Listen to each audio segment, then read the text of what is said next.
Now y'all know I like to start off every episode with a fun stat.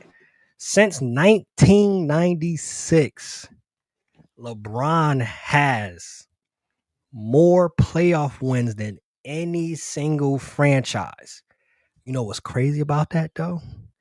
LeBron didn't come into the league to 2003. He missed the playoffs the first 2 years of his career. Ain't see the playoffs. His first playoff stint was 2006. Gave the league a 10-year head start, and he still got the most playoff wins. Showtime.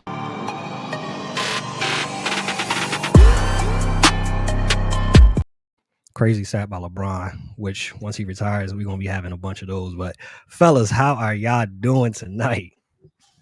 Good, man. Happy to be here. Happy to be back. Yes, sir. Happy to be back with you, the brothers. Hey, for those that's listening, that may not be watching on YouTube, definitely hop on YouTube to watch it. But if you busy, you in the car, you don't want to drive and watch TV, I completely understand. But for those that's listening, you might not see. Is that Jarrett? Is that old girl Smooth Opera? Is that Yes, that's Sade who on it your is. shirt? That's who it is. My girl right there. Smooth operator Sade. But before we get into it, a little business to take care of. Like, share, subscribe. Tell any and everybody about this podcast. Let's educate the algorithm that this is great content that needs to be pushed out. And how we do that, you got to like and get in the comments. If you disagree, we all good. It don't matter. Even if you agree, let us know in the comments how you feeling. On tonight's episode, we're going to be talking about some of the most impressive players that we saw in the summer league. It was 3 different summer leagues. We're going to talk about, of course, the LA Clippers. They making moves. Chris Paul reunion. Bradley Beal. Damian Lillard. He went back home. WNBA All Star Weekend was absolute success. All of that and more on tonight's episode. Make sure you subscribe to the Basketball Intelligence newsletter. Evan, Aaron, great content on the regular that they are putting out if you love this game of basketball. Starting off, Summer League is now over. Funny enough, Charlotte Hornets, who ain't won anything in a very long time, is able to say that they won Summer League when undefeated. Nipple, MVP. Who are some of the standouts that you saw from Summer League? Jarrett, you could kick it off because I know especially Wizards over there had some players that you had some eyes on amongst others. Yeah, Trey Johnson, definitely. One person to really look out for. I'm still on the fritz about if he should start or not with this team. Because, we got CJ McCollum. So, more than likely, CJ is going to start. I would think Bub would be the starting point guard alongside CJ. I don't know. I think you could probably put Trey at the backup 2 or the backup 3 because barring Bilal comes back from injury before the season start, he'll be starting. But I was really impressed by him.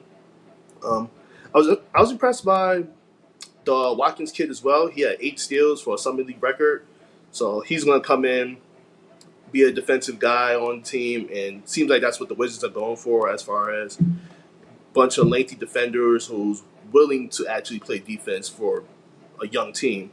And going off the Wizards like Nipple, I was really impressed by how he was playing. Yeah, I'm actually surprised about the Hornets, how much success they had in the summer league. To be honest with you, because they haven't won anything. I got into it with some people on Twitter probably like 2 months ago about the Hornets and Wizards and everything. And it was funny to say the least, but yeah, let's just see how the Hornets do this season because they did a lot of improvements. I know one of the names that came to mind for me as a standout, and I'm hoping because no reports have come out as of yet, unless Rush, you might have heard anything because I know you are tapped in very closely with Rob and the crew. Darius Baisley, he was balling, and I'm hoping that is not a serious injury and that we're able to see him this year because I think he would be a vital piece on this team, especially with them, cutting Jordan Goodwin and Shake Milton, which we will talk about Marcus Smart being added to the Lakers, but I really did like what I saw from him and Cole Swider. definitely was balling in summer league. But for Rush, if I took the names, I apologize. But anybody else stuck out to you from summer league? Yeah, a couple names. In no particular order. I just have two names that are sort of at the top of my list. Of course, I'm gonna go with a Laker. I feel like Bronny had a really solid summer league. Um, I think we all sort of know the scrutiny and pressure which he sort of exists under as a Laker and just as a professional basketball player because there's a lot of chatter out there about him. But I think he showed growth, and I think he showed significant improvement. I This is not something that's I don't know that you can. I'm not sure. I can't remember what the word is off the top of my head, but he just seems more confident, right? Like I just see like in the way that he pulls up to shoot the ball, the way that he sort of drives to the basket. Um, he's not second guessing himself like you saw a lot last year, which is understandable because he was a rookie. So 14 points, four assists, 3 rebounds, 47% from the field. You take every single summer league stat with a grain of salt, right? You don't put too much stock in it, but the eye test what you see from a player versus what you saw from him last year. He asserted himself. He played with tremendous amount of confidence, and he might be in the rotation. Might be at the end of the rotation this year, depending upon what happens with some of the pieces still left on the Lakers if they do a consolidation trade, which has been rumored. But he could. I think we could see more of Bronny James in the regular season than we saw last year, which is I wouldn't be mad about, especially if he's going to continue to play and ascend like he's been doing this summer. And then Cooper Flag. Hey, he only played 2 games. Only needed to play 2 games as far as I'm concerned. Um, he's ready. That's all I can say. He's ready, and didn't shoot great the first game. Came back the second game, dominated, and you know I saw somebody say, I don't know if it was Gilbert Arenas or something, like it's hard for the really good players to get up for summer league games because, they're essentially playing down in terms of competition. But Cooper Flag showed us in that second game. And even for the majority of the first game, even though he didn't shoot it that well, I mean, just looking at how he sort of played the game, how he sort of, got to some of his shots, some of the other ways that he affected the game, he's ready. And I know Dallas fans were heartbroken that Luka was traded, and they should be because I know he meant a lot to that franchise and to that city. But you got Cooper Flag with AD, who's still barely in his prime, I think. Kyrie coming back. You've got an amazing front court. You got front court depth. And that Dallas team might be a little sneaky. Is all I'm gonna say. But Cooper Flag is definitely ready. I think he had a tremendous summer league, even though it was capped at 2 games.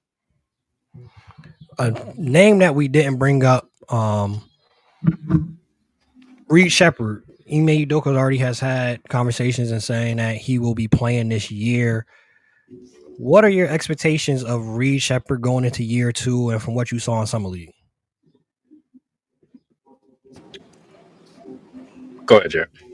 I think the one thing for him to really make an impact on the Rockets is play defense.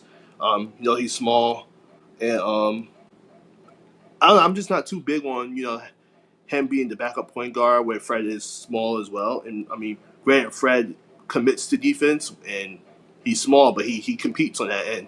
So for Reed, he has to really show that commitment to be an extension of Fred and be the same way. And so like they won't have much drop off when he comes in. And I know Tone don't don't like Fred and everything, but I mean, Fred is a good player. I'm not sure how much Reed is gonna really impact off the bench just yet. Because playing in summer league is going to be completely different playing against actual NBA players and talent. So it's going to be a lot harder for him to actually compete on that end. But we just have to see what happens. I mean, if you put the right lineup around him defensively, because they got a lot of wings and they got a lot of size, it may work out. Because they got Capella, they got who's the other 3-and-D wing that they got? They got Tari Eason. They got what's his name, Jashawn Tate. He'll be back. I think he had some injuries last year. Did you get Dorian Finney-Smith as well? Oh yeah, and they got DFS. Yeah, so we just you knew that. You already knew that. You just wanted to bring it up because you just wanted to make us feel bad as Lakers fans that we lost Dorian Finney-Smith.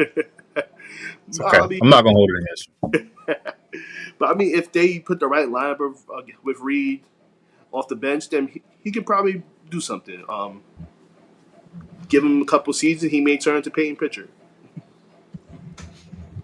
I think that's a good comparison of what could be the ceiling for him. I think we have to see this year coming up. I know last season it was expected. He had a pretty good summer league, I believe, last year, and it was like, oh, Reed Shepherd is going to be able to help the team out. And from what was said, it was defense was the issue, and Ime Udoka going back to the Celtics. Outside of he was the CEO before the CEO now that ended his career with Boston. He's always been about defense, even defending his actions of cheating on Nia Long, but that's another episode for another day. Everything on this podcast, by the way, is HR certified. Just to let y'all know, our HR team here, we're all on the same page. You don't have nothing to worry about concerning that. But back to Reed Shepherd, I believe he could actually crack that rotation this year and have an impact. He could score for sure. Defense, I think is going to be the thing. But they pretty solid on the wings and on the inside. Yeah, they got enough that they can hide him. Yeah, you could afford one person you picked on. Now, playoff time, maybe his minutes is not heavy because that's where you're going to get picked on. But, hey, with how deep they are, I don't see why not he'll actually crack the rotation this year. And it'll be funny, though, if he does crack the rotation because, Kevin Durant said the shorter guards are being phased out to end up. Your starting point guard, by the way, is a shorter guard that you were referencing, Fred VanVleet. So I don't know if he checked out the roster yet before he said those comments. Let's see how Fred does this season. Y'all know how I feel about Fred. Another point guard of the shorter frame, but he's kind of stocky. Marcus Smart has been added to the Los Angeles Lakers. I said this in the chat with our group, man. Seeing this addition lets me know that Rob Pelinka does have a little bit of black in him. He's doing a great job of getting things on sale and on bargain this offseason. This is the second buyout player that he has added to the roster. Rush, I saw there were some comments when you threaded about Marcus Smart addition. There was a mixed bag of the response of Marcus Smart being added to the Lakers. How much do you think he possibly moves the needle, helps out this Lakers squad, having Marcus Smart at only, 31, 32 years old? 31, yeah. Added to this Lakers roster? I think if you look at the signing in totality with everything else the Lakers have done, it moves the needle. I think by itself, as in a vacuum and as an isolated signing, it's probably not all that sexy. But if you look at everything the Lakers have done this offseason has been to address a need that was painfully broadcasted last in the playoffs in the first round. They needed a true center. They went out and got one on the buyout market. They needed another 3-and-D wing with some athleticism. They went out and got Jake LaRavia. I don't know that he's ever been given an opportunity to really flourish and show what he can do. I know his minutes were sort of up and down in Memphis and in Sacramento. he's probably going to get some significant minutes here, at least early to start in Los Angeles. So, and then you go out, you get a point of attack defender who can guard probably what 1 through 4. We've seen Marcus Smart guard in his heyday.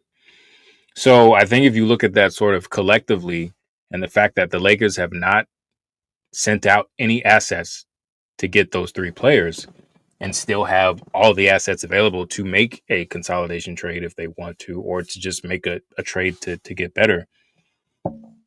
I think they've had a really, considering what they had to work with, I think they've had a really solid offseason. I'd give it probably a B minus.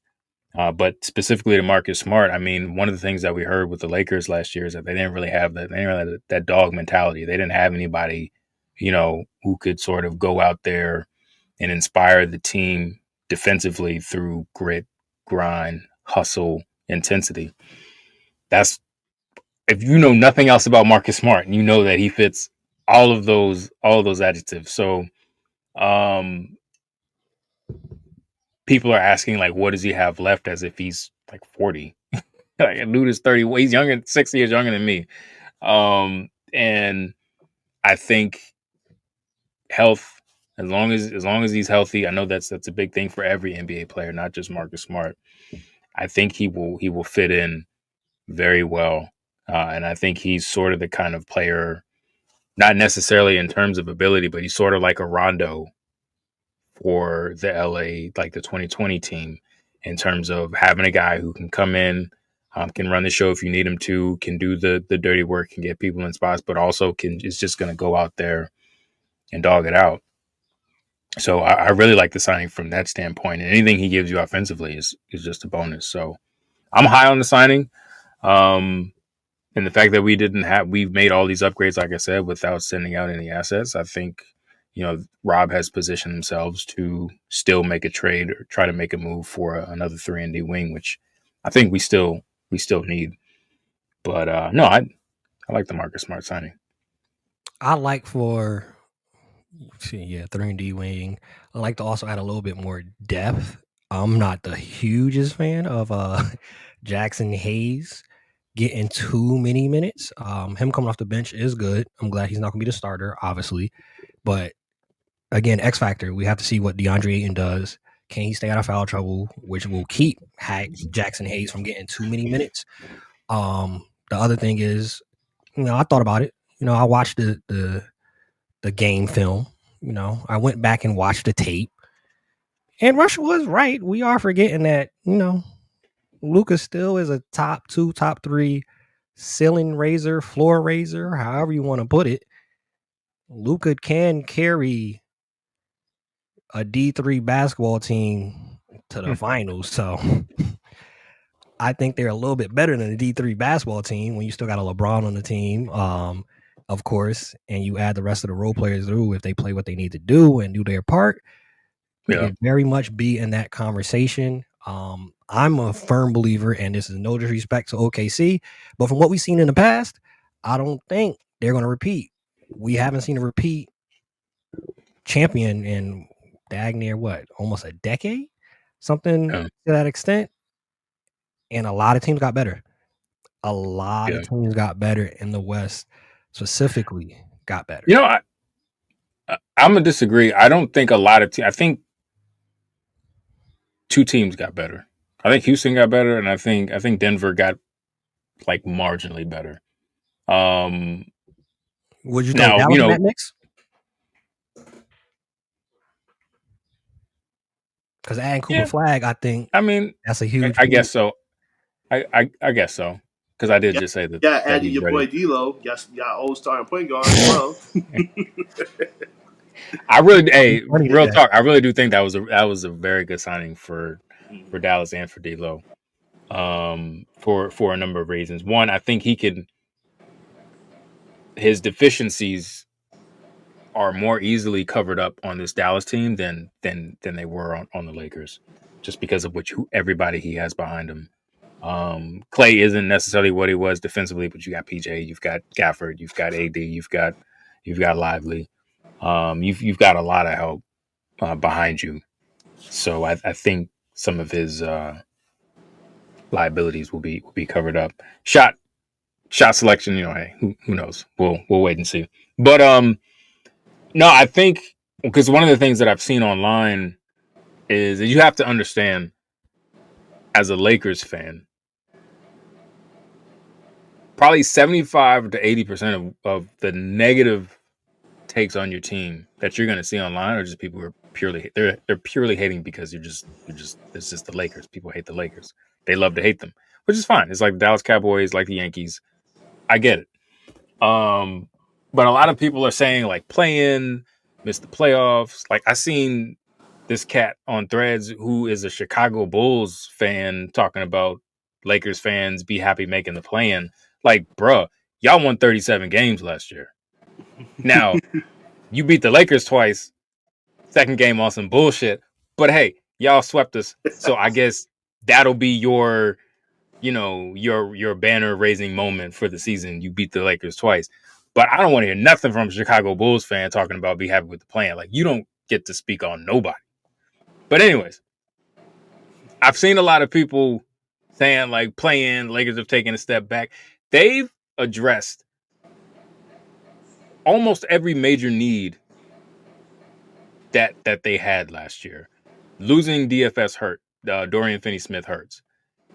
You kind of make up for that with Laravia, and if you look at Laravia and Smart sort of as a package, you've sort of made up for what you've lost with Dorian. But because you haven't given up any assets, you still have the ability to go out there and potentially make a deal. You never know what's going to happen, who's going to become available. Nobody thought Luka was available. Lakers got Luka. So the Lakers have only improved off of what they had last year. So, and they were the third seed last year. I'm not saying they're going to be that high or higher. The West is tough, and 3 through 7 there was only like a game and a half, 2-game difference. Mm-hmm. But I don't. Maybe I'm being biased Lakers fan, but I don't see how we could be worse than we were last year. I think we can only maintain or be better. But please believe I'm keeping my receipts. Is all I'm saying. On the flip side, is that why you posted that earlier? I'm keeping receipts. Absolutely, 100%. I'm keeping because I'm doing my best not to hop in some of these replies because some people are just talking like some straight nonsense.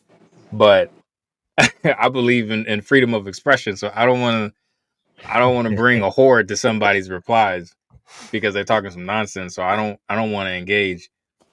But my save button, my save post button has been putting in a lot of work these last couple of weeks. Is all I'm gonna say. Hey, on the flip side, the little brother team in LA, the Clippers, they are making moves. Steve Ballmer is trying to make sure that this Clippers squad is in the conversation. You mentioned Denver, you mentioned obviously Houston. I think Clippers is one of those teams that did. I left them out. They definitely got better. Yeah, did get better. With this roster, you got Kawhi. You obviously got James Harden. You got Chris Paul now. You add Bradley Beal, Brook Lopez, Zubac, John Collins. Is it championship or bust for this Clippers team? It's always championship or bust with the Clippers at this point. You compete against the Lakers. You didn't even compete against the entire league. You compete against the Lakers, the big bro team. I mean, one of my boys who's a Lakers fan as well, we was talking about the moves that the Clippers did.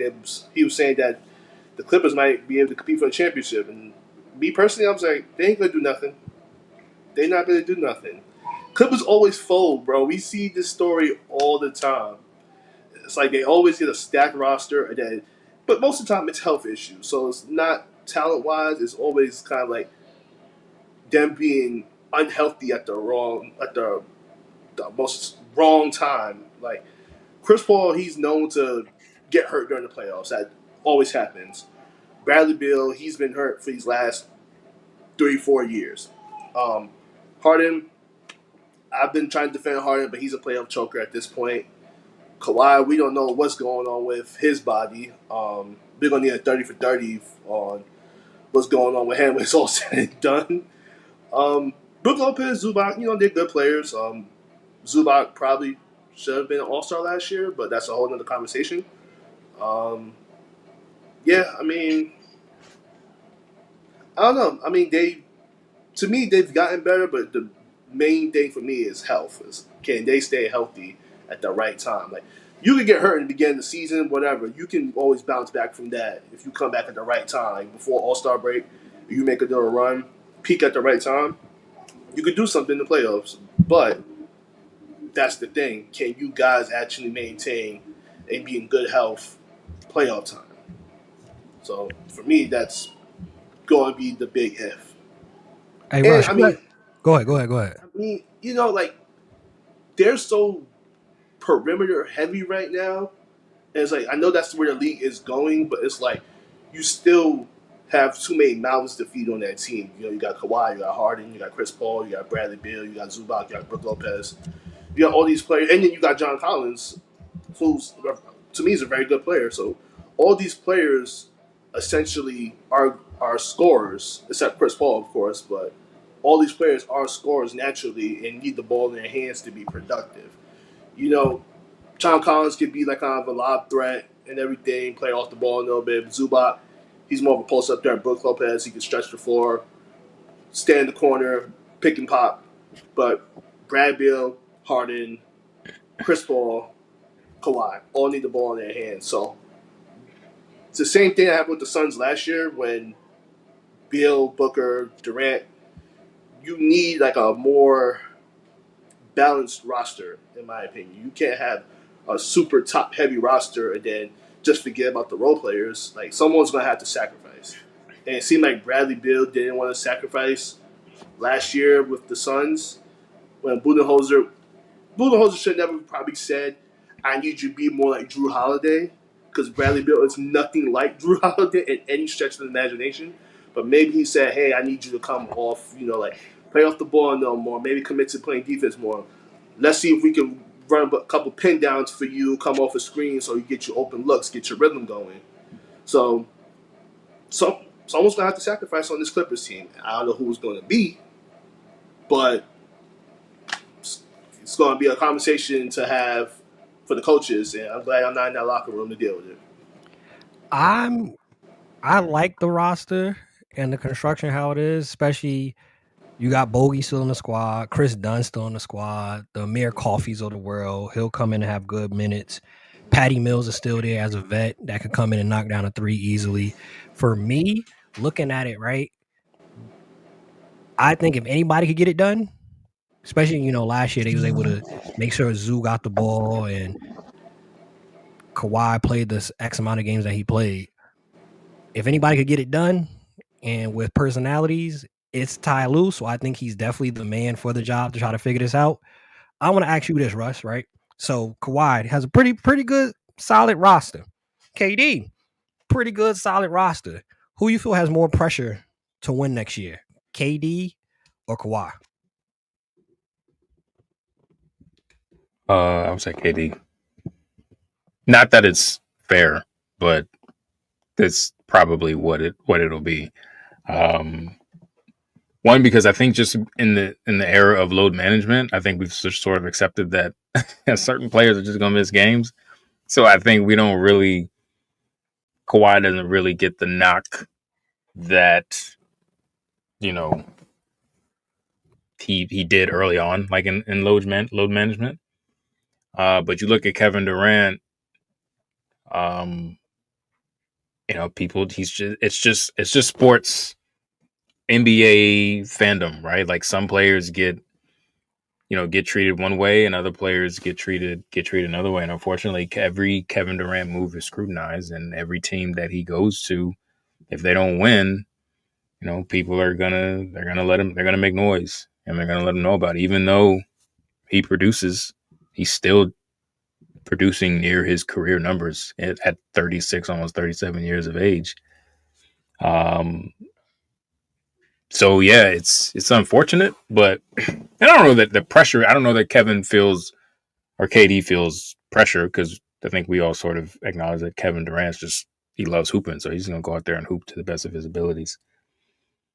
But you look at a Houston team that was number 2 in the West last year, probably a little bit ahead of schedule. They take the Warriors to 7 games. And the biggest reason why a lot of people feel like they weren't able to advance because they didn't have enough offense. They didn't have a go-to guy. Okay, here's Kevin Durant. So now the expectation is not only can they advance to a second round, but they need to be Western Conference Finals contention. So, unfortunately, it's kind of like all the circumstances that have come together have sort of set Kevin Durant up for like, I don't say it's a lose-lose situation, but if he doesn't perform, it's like, oh well, like KD, his last few stops, they haven't done anything when they got KD. If they do well, it's like, oh well, you had to go join another top 2 seed. So it's just a lot of that reckless discourse is probably going to be happening. But I'll say all things considered, it would probably be more Kevin Durant. But I want to go back to the Clippers real quick because I said it. Y'all saw me say it. Like, I think that they're really solid, obviously on paper. They're, DJJ coming off the bench. You've got defense there. John Collins, I think, is going to be really, really good for them. I think not a lot of people have seen him play recently because he was in Utah, but he's really good defensively. He's serviceable. It's not great, but I think he's better than most people would expect. But I think the fit between him and Harden is going to be phenomenal. And the Clippers were 26-11 in games that Kawhi played last year. I only played 37 games. Had a defensive rating of 99.2, which was best in the league when he was playing. So you bring in Beal, you've got Harden, you've got Paul, you've got Collins, you've got all of these people who can sort of, with Harden and Paul orchestrating, can sort of take some of that pressure off of Kawhi. You don't need Kawhi to be a 25, 27, 28 point per game player anymore, I don't think. At least not during the regular season. So I think if they can conserve his health and keep him healthy where he plays at least 65 games, hey, JV team could, they could be top 4. I as a Lakers fan, I have no pride. I try to always be objective with everything. I think they could be pretty solid. But Kawhi is the key to everything that they do on the Clippers. If he's healthy, they're formidable. If he's not, they're gonna scramble to make up that production elsewhere. And we've seen, they're not as good without him as they are with him. I think it's more pressure on Kawhi. I think this is a season where we have no excuses for Kawhi. There's no excuses. Y'all need to get it done. You've been there for going on what, maybe he been there just as long as Bron's been in LA. On the other side with the Lakers, y'all didn't even sniff a title yet. You were brought there for that specific reason. You need to at least sniff it. Get to the conference finals. Yeah. That's how I view it. And I think kind of what you mentioned, I feel he does get a pass way too often because of he got those knees back from 1927. But does he also get a pass because he won a title 2019 with the Raptors in a relatively organic way, or at least as compared to how a lot of people perceive Kevin Durant to have won his titles, right? Mm-hmm. Like, Kawhi was traded to a Raptors team that I don't think a lot of people expected to be as good as they were, and especially didn't expect them to win the title against that Warriors team. And it's kind of interesting that we're talking about him and KD, and those were the 2 teams that were matched up in the finals.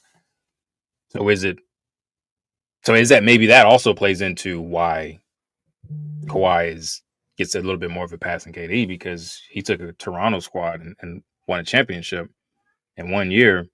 Whereas Kevin Durant joined, a behemoth Warriors team and sort of, I won't say coasted, but because I think that Warriors team needed Durant to win, especially against, the first year against LeBron. So, but this is my opinion. But I wonder if that's a play too, like how people perceive the different ways in which those 2 guys got their title or titles in KD's. 1,000%. It's the aesthetic of it. People people still hate LeBron for the decision. Like that's one thing. Bron and KD is never living down in their career. Like they gonna bring it up. They gonna be in the Hall of Fame, and there's gonna be people on talk shows. They gonna be bringing it up 20, 25 years from now. Whoever was gonna be the Stephen A of the world then is gonna bring up the fact that KD went to the Warriors after losing to him, being up 3-1. LeBron, they're doing it now. LeBron's still playing. LeBron started the big threes, and those are the decisions that they're gonna have to live with regardless. Dame is living with a decision. He decided, you know what, to come back home. Is a lot of things way more important than trying to get a title, to trying to get a ring. Rush, how are you feeling? What was your thoughts when you see it come across your timeline that literally every team in the world was calling Dame for his services? Championship contending teams wanted his services. And he decided, you know what? I'm going back home. I'm going to rehab at home. I'm going to be around my family back at home. And decided to go back to the Portland Trail Blazers on a 3-year, $42 million contract. I was shocked. To put it simply, because I had assumed since Dame had made the move to Milwaukee, even though that's not where he wanted to go, but he was in championship mode, right? Especially after being 35, 36, injuring the Achilles, knowing that he was going to lose at least a year of whatever he had left. I thought he would definitely make a move to put himself in the best position to contribute, number one, but also be able to compete for a championship. But I'll be honest, after I got over the wow factor, I like it. I like it for Dame. Not that I know him personally, but everything I think that he's sort of shown us to be, for him to be, I think it sort of fits. And I think a lot of times players leave a situation to try to find something better. And, it's at best the same and at worst worse than the situation that they're already in. And not every player gets the opportunity to go back. And so I think the Trailblazers and Dame for so long were just synonymous with one another. So I think it just fits that that's likely where he's going to end his career. And I think you add him into that young nucleus that they have. They've got some, like, a handful of, like, really good young pieces. They've got like 50 million centers. But outside of that, I think I like Scoot. I love Shaden, Kamara, Denny. Like they've got some pieces to work with, and who knows what that team will look like in 2-3 years. So I love it for Dame. I love it for Portland. I love it for the NBA. I think I think it'll be sort of a feel good story once he actually gets back on the court. And it's funny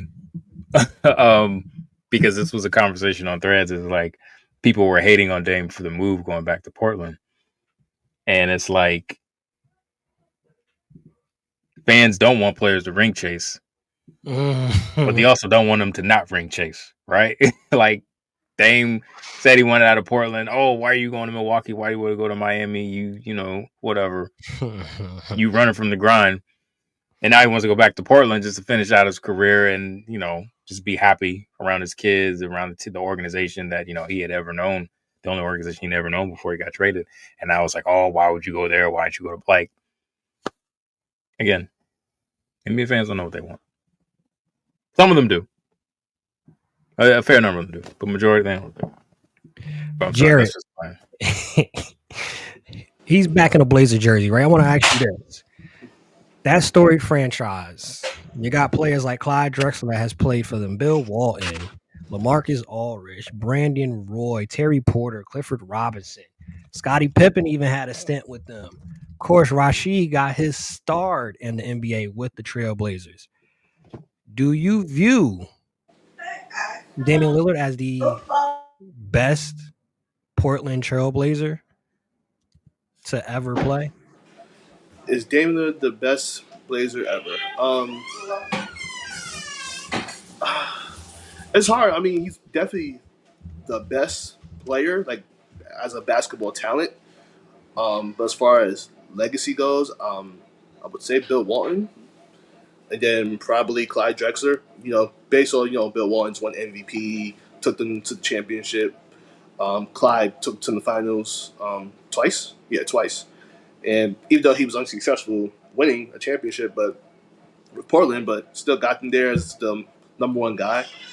And Dame's got his team to the conference finals, but I don't know, man. It's just hard because, at the same time, I always said like Portland didn't do enough for Dame in his time there. Kind of like a Kevin Garnett situation with Minnesota, when it's kind of like they wasn't super talented. They didn't always pair him up with another star. I mean, you could probably say the best player that Dame played with is LaMarcus Aldridge, and that's not a knock to LaMarcus Aldridge in no stretch of the imagination, because LA was nice. Like, he was that guy back in the day. Probably was the best player on that team. But as far as like longevity wise, like over the years, like you just CJ McCollum, great player, but probably need another option, because CJ and Dame, to me, they're very similar as players. Small guards who can create for others but shoot the ball. Very dynamic, get into their shot, but having them together wasn't always the best pairing. So, I mean, I don't know. It's just hard. But if I had to say, Dame was probably the third best Blazer ever. So we talked about it in the chat. Some of the young players, the Scoot Hendersons of the world, Denny Ave had a really good season last year. Shaedon Sharp. With Dame now on this roster, obviously he's not playing this year. Even if they make the playoffs, I would think he does not play at all this year. Dame being healthy with this roster currently, let's say they have still next year. We're kind of looking to the future, doing a That's So Raven moment right here. Looking to the future. Dame healthy. What's the ceiling for this Blazers team with the Shaedon Sharps of the world, Scoot Henderson? You got the Asian Jokic. You got Klingon. What's their ceiling? Man, that's tough. They played really well. I'm not sure the exact record, but I know they played relatively strongly to end the season last year. Billups I believe he got extended. But you never really know how much stock to put into a young bad team playing well at the end of a season, when a lot of teams are sort of either mailing it in or sort of coasting to the playoffs. So I think they can get into the playoffs within the next 3 years. There's a couple of teams that are playoff regulars right now that I think will sort of age out, as their stars get older and, they have to think about retooling or rebuilding. I think Portland's sort of primed to sort of capitalize on some of those opportunities to move up in the West. But yeah, I think that they can get into maybe even a top 6 seed within the next 3 years. That's probably, being a little bit more generous than most people. But I like a lot of what they have in terms of building blocks there in Portland. And, especially while a lot of those guys are on smaller contracts, maybe being able to package a couple of them for, you never know, for a disgruntled star or whatever. You never know what trades will present themselves. So I think playoff team in the next 3 years, that's probably their ceiling, first round. I don't see them being like championship contender, but you never know. Never know what happened. I'll say it. We do know there's not a championship happening there. And I'll say that much. I'm happy for Dame. He's back home, but championship ain't happening. He's come to peace with it, and I think everybody else needs to just come to peace with it. All the he should have went and tried to get another ring. He's at peace with it. He know he ain't winning. Right. I know Rush was doing the mayoral thing and trying to keep hope alive for the man, but the only ring he gonna get is if he get remarried. That's the only ring that man gonna get. It won't be a championship ring unless the Blazers win one 50 years from now, when we all are gray and talking about they didn't see LeBron in 2018. Maybe they'll win a title then, and they'll probably give him one just for being a part of the organization. But in the next 3 years, it ain't happening for that squad. New segment we got going on right here called Hit That Rewind, where we go back and look at something from the past and we have a discussion about it. So, Steve Nash, 2006. A very, very debated conversation if he should have won MVP. I will refresh y'all memory. In 2006, Steve Nash won MVP. He had 57 first place votes. He averaged 19, 11, and 4, 55 and 28 record for those Phoenix Suns.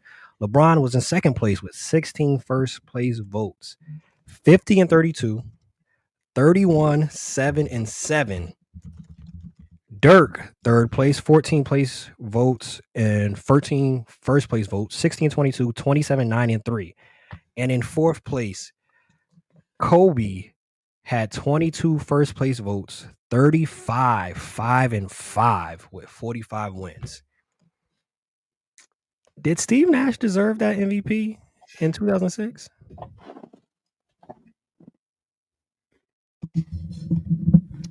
Deserve is such an interesting, it's such a clickbaity way of posing the question. I'll start off. No, it should have went to LeBron or Kobe that year. In my opinion, my humble opinion, LeBron. Why? Okay, so what's the case for?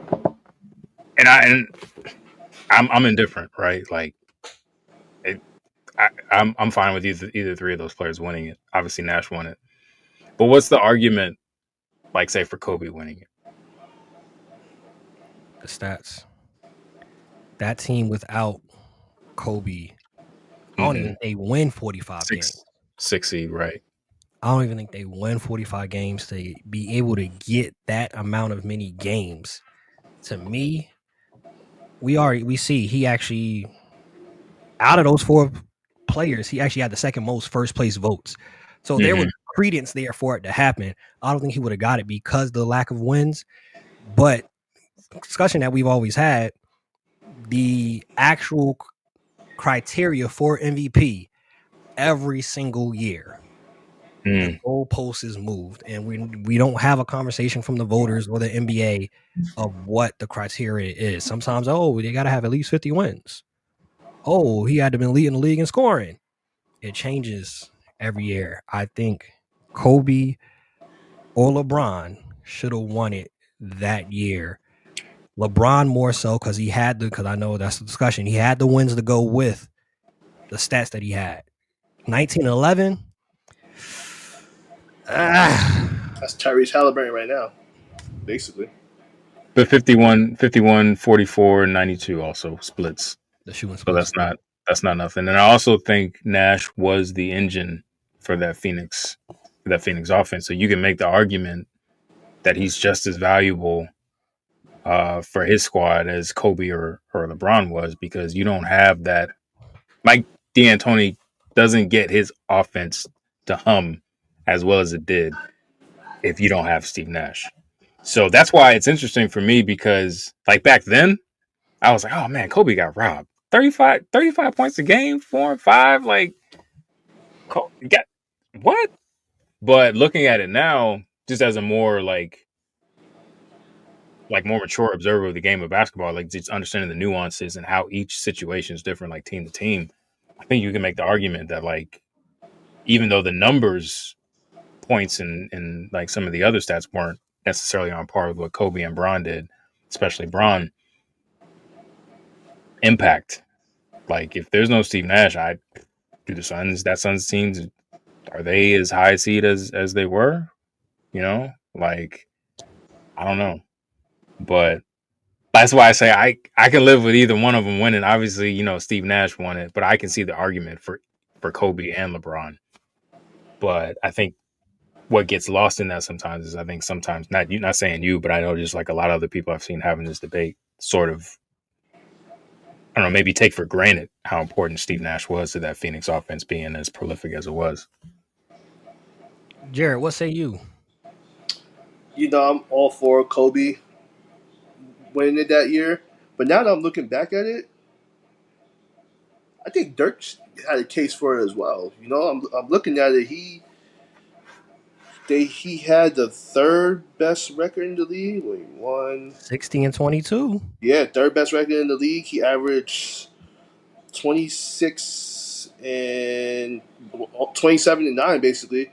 Was 48%, about close to 41 from three, 90 from the line, and that was the year they went to the championship, right? Because Miami won it that year. Yeah, so I think Dirk have a case for it too. I'm all like back in the day, I was saying Kobe should have won it too. Led the league scoring. The year that's the year he dropped 81 as well, right? Is 20506? I think so. Yeah, because he averaged 35, so he averaged like that so was the he year. dropped Yeah, 60. Yeah. And I know he went on those stretch where he had a bunch of 60-point games and everything, That was which was crazy. insane. But I'll look at it. Dirk have a case for it. Like my thing with this too, and Rush, you go ahead. I know you got a thought. My thing with this too, right? The previous year he won. That's the one that you went for. All right, you was the engine, and you made Mike D'Antoni's offense hum, and you did that was the year you won it. Back to back MVPs. Back to back is insane. That puts you in a rarefied air in that conversation with other greats, and I don't think Steve Nash is in that conversation. Personally, I agree. One of the two he should have won. Yeah. So either we talking about 06 or the previous year. One of them you got to go to his house, whether he is in Brooklyn right now, whether he's in Phoenix, whether he's in Cali, at LeBron's house in the basement, recording Mind the Game. One of those MVPs need to be taken away. I don't know if it's true, but didn't Kyrie say one of them MVPs belong to Kobe, to Nash? I don't believe that he really said that, but that was a rumor that Kyrie said. Brooklyn Kyrie might have said that. Maybe. Yeah, he was an asshole at the time. But before the back end, Kyrie started, getting more locked in and Hayla and all that. But the beginning, Brooklyn Kyrie, I don't know. He might have let that one slip in a heated discussion in practice, especially being he's a Kobe guy at that. Yeah. But Rush, you were saying how Kobe should have won MVP because of that crazy run, right? No, I was just, when Jarrett brought up the 81, I was just thinking like, I had this thought, and it's a post I'm gonna share on Threads, so spoiler alert. But I saw a graphic that showed Kobe's year that year and like all of his streaks and performances. It was like, yo, had he done this in the era, like the peak era of social media, like the internet would have gone crazy. The 81 is obviously historic, right? And if for nothing else, because it gave us that Jalen Rose Kobe Olives commercial. But not take hunting or receipt hunting, whatever Griff said. I feel like the 62 and 3/4 is just as impressive. I was so mad at Phil. I was so mad at Phil. 62 points in 3/4 is wild. Is outrageous. I was so mad at Phil. That could have been another one 80-90 piece type of night. I think Kobe said that he felt like he could have went for it that night, but when Phil took him out, I think some players were saying like, you could go for the record, blah blah blah, and Kobe kind of had in his mind that, don't worry, I'm gonna get it again. Right. Like that he felt good that game, but then the 81-point game, he didn't feel good that game. Like going into the game, like he said, he felt a little sluggish and tired, felt a little sick and everything. But he didn't think about like high scoring game or anything like that. I blame Phil. Forget all that. I can't stand when coaches do stuff like that, bro. We gotta respect the game. Respect these kneecaps. This man could have broke the record, and we would have at least been able to say we saw it. We would have been able to see, oh, he had 95. Not saying that Wilt didn't do it, but it's always this ancient legend conversation. Did Wilt actually score the 100? We would have saw everybody. It would have been in color, 4K film of Kobe. Yeah. That would have been that night. I feel he could have definitely went and got it, especially being that Phil took him out.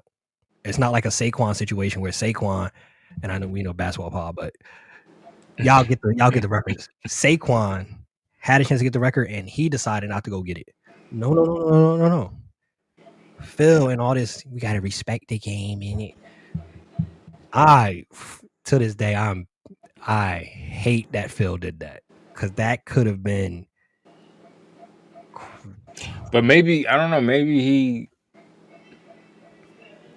I just feel like 62-3 is more impressive than if he had gotten like 75-4, knowing that he still would have got 81. For me, I don't know what it is. Like 62 points in just 3 quarters of work is just like, it's mind blowing to me. But that's the other factor with that too, which, like you said, it probably would have ended up being like something like 75 anyway, because different from that Toronto game, they actually needed that 81. They weren't winning the game. Like, so I get why Phil did it, because like, all right, we up. We don't need you to be in the game anymore. That Toronto game, they needed every single one of those 81 points. It wasn't until like the 2-minute mark, maybe the 1:30 mark, where they started pulling away. Like, they needed all of that 81, but to be able to shoot the rock that many darn times. You know what's funny? I'm always interested in seeing the second scorer of the game where someone goes off. I'm about to look that up right now. I think it was like Smush Parker. It was Smush Parker, right? I think he had like 14, I don't know. I was just saying Smush. It might have been. Let me look. It might have been though.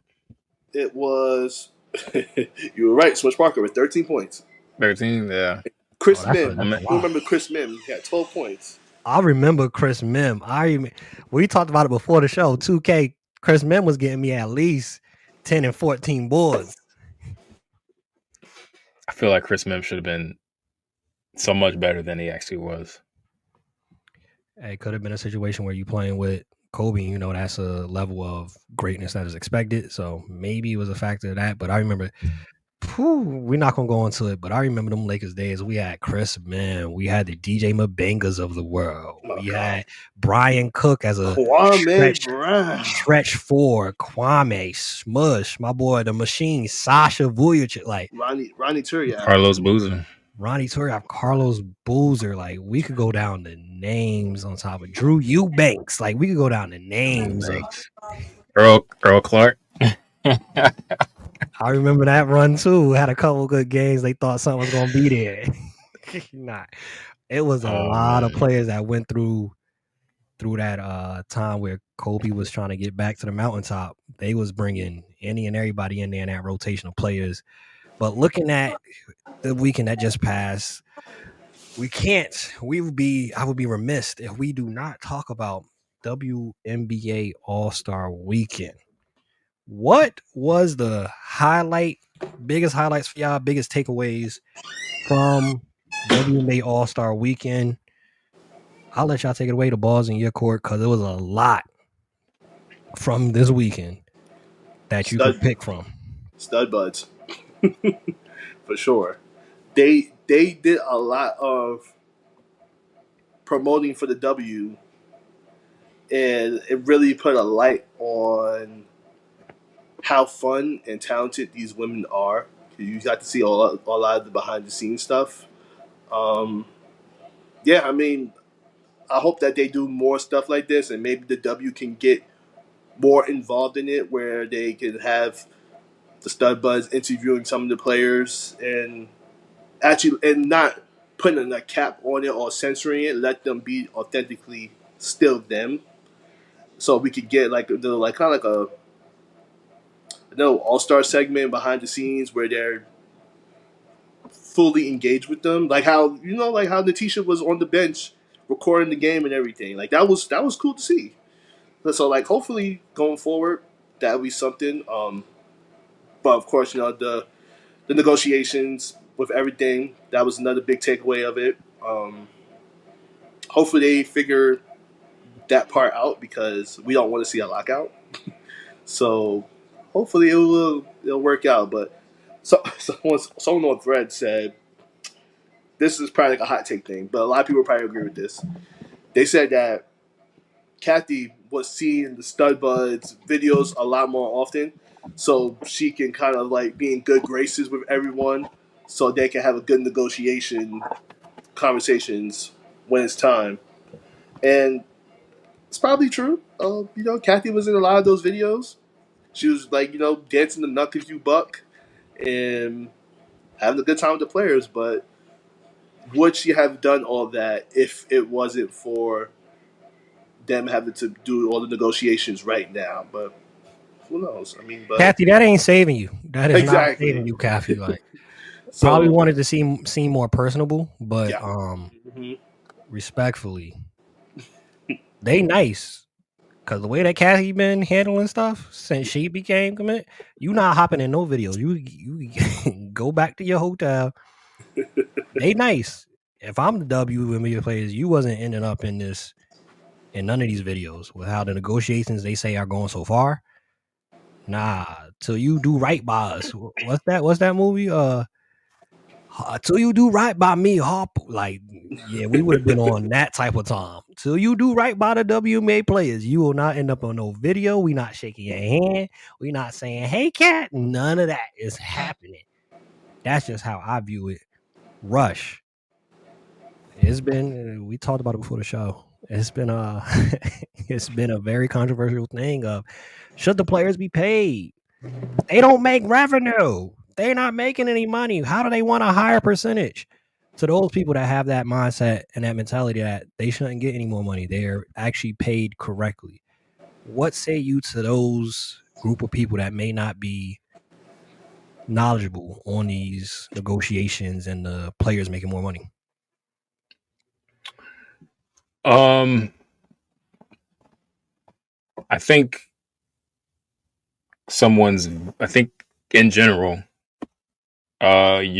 someone's value is whatever someone's willing to pay for, right?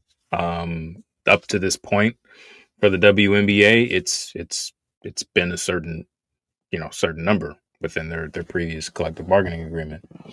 And I'm going to contradict literally what I just said, because within the last few years, I do believe the league and the players and all of the notoriety and the talent has surpassed what these women are able to make under the current collective bargaining agreement. So when you look at the influx of talent, when you look at the influx of interest, when you look at the influx of advertising, brand deals, all of these things, Stud Budz, the access that a lot of fans now have to players because of social media, because you have a lot more social media savvy players, Angel Reese, Paige, Courtney, like Stud, but like all of these players are so much better at social media, and their fans now have so much more access to them. I think that's been a pivotal part in helping to grow the game and to grow the interest in the game. So it's a situation where it's like, hey, yeah, we signed, or are the players who came before us signed this collective bargaining agreement because at the time it was probably the best that we could get. But for the last several years, and now, we're more valuable than whatever this previously agreed upon number was. And we'll see when they get to the negotiation table what comes of it. I think some people are going a little too committed to proving why the women don't. the WNBA players don't deserve to get paid more than what they're currently paid. So if the players are able to demonstrate that our value is this because of X, Y, Z, whether the league is turning a profit or not, ultimately it doesn't. It doesn't matter because if they're able to demonstrate their value and the owners are able to see it and they're able to negotiate, they'll get more. And I think they deserve it. I think they'll get it. I don't know, what number they're trying to get, but I know that they definitely deserve more. And I think that they'll get it. But it just is funny. Some people are going making it their life's work to prove why WNBA players don't deserve more money. I was like, okay, what's the real reason you going so hard for this? Because you're clearly not a fan. So what is it? But I'll leave everybody else to figure that out. But no, I think they deserve more, and I think they'll get it. And I'm excited. I'll be excited to see them get it because I think this will sort of set up future generations to earn significantly more. Facts. And we're going to end off this episode with a quote from one of the WNBA GOATs, Stewie, which is one of the things that has always been great about the W versus some other leagues. And we haven't got to do comparison, just the fact that they're doing it as a league themselves. Stewie has said this: the players and the women of the WNBA have always been at the forefront of social justice and social change. The Corner 3 Podcast. Peace.